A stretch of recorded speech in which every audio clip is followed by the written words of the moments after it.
about this? और रफ़ी साहब के बारे में कुछ भी कहना मुझे लगता है मेरे लिए बहुत मुश्किल होगा, क्योंकि बहुत सारी यादें हैं उनकी और मैं बहुत बार उनसे मिल भी चुका था। मुझे याद है कि बचपन में जब मैं एक बार बॉम्बे आया था और पिताजी के साथ उनके रिकॉर्डिंग में भी गया, तो उनको देख के तो ऐसा लगता था कि जैसे एक क्रिएटर जिसको हम बोलते हैं ना, एक आदमी जिसको खुदा का बंदा बोलते हैं, उनको नीचे से ऊपर तक जहाँ भी देखो ऐसा लगता है इस आदमी के चेहरे से एक नूर टपक रहा है, एक ह्यूमैनिटी, एक मानवता, एक अच्छाई।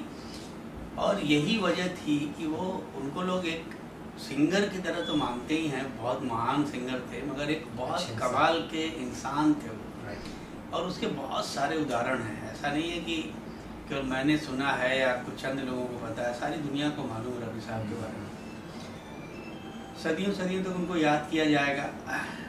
ये चंद ओकेजन पे, उनके बर्थडे पे या उनके एनिवर्सरी पे उनको याद कर लेना ठीक है, ये बहुत ज़रूरी भी है, मगर मुझे ऐसा लगता है कि हिंदुस्तान का कोई ऐसा शख्स नहीं होगा जिसको रफ़ी साहब के बारे में पता नहीं होगा या रफ़ी साहब की आवाज़ के बारे में पता नहीं होगा। ये वो लोग हैं जो युग ख़त्म होते रहेंगे, मगर ये हमेशा ज़िंदा थे, ज़िंदा हैं, ज़िंदा रहेंगे।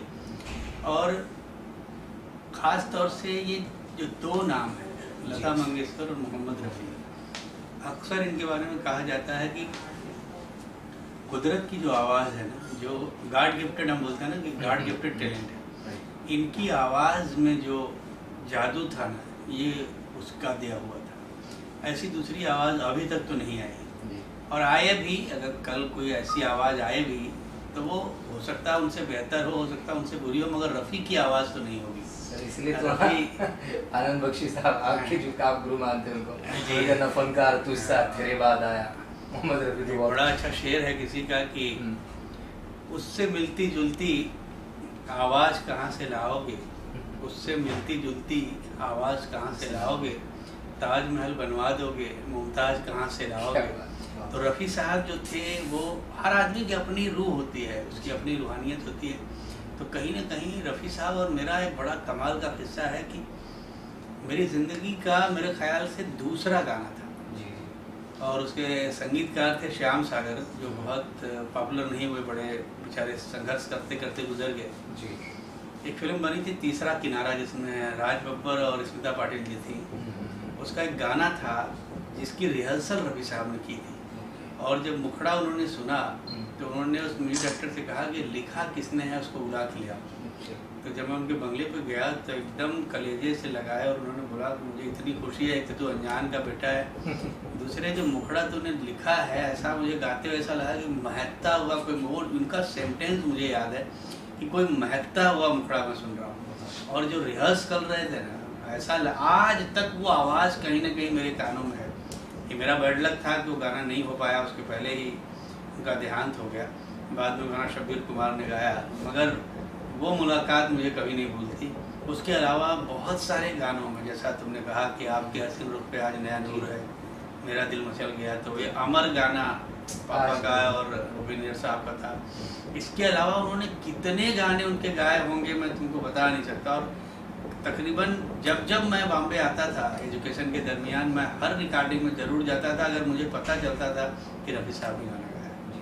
सर कैसा कभी ऐसा मोमेंट जो पापा के वक्त जो कोई गाना रिकॉर्ड हो रहा हो और आप वहाँ मौजूद थे? एक फिल्म बनी थी फरिश्ता या कातिल, उसके डायरेक्टर थे SM अब्बास, और उसका बड़ा कमाल का एक मुखड़ा था। अच्छा, रफ़ी साहब का कमाल था, वो कुछ भी गाना जब गाते थे ना तो ऐसा लगता था कि उनकी पूरी बॉडी लैंग्वेज में वो बात कहीं ना कहीं पैदा हो। और जब म्यूजिक डायरेक्टर गाना रिहर्स करता था, पहले के सिंगर से मैंने देखा था कि वो हमेशा बोलते थे कंपोजर्स को कि आप पहले गाइए, वो ये नहीं बोलते थे सिखाइए। तो वो पहले उसको जीते थे कि ये आदमी गा क्या रहा है। बोले सीख तो जाएंगे क्योंकि हम सिंगर हैं, तो हमको सुर मालूम है, हमको नोट्स मालूम है, हमको संगीत मालूम है, तो वो तक, मगर उसकी रूह पहले पकड़नी है, उसकी फील पकड़नी है। तो गाना था कि बातों के हम बादशाह हैं, बातें करें महान, काम के नाम पे डब्बा गुल, यहीं तो मारा गया हिंदुस्तान। तो कहीं ना कहीं वो जब भी कोई गाना गाते थे, चाहे वो रोमांटिक गाना हो, सैड गाना हो, वो कॉमेडी गाना हो, कोई भी गाना वो गाते थे, उसमें ऐसा लगता था कि इस आदमी के अंदर कितने मोहम्मद रफ़ी हैं।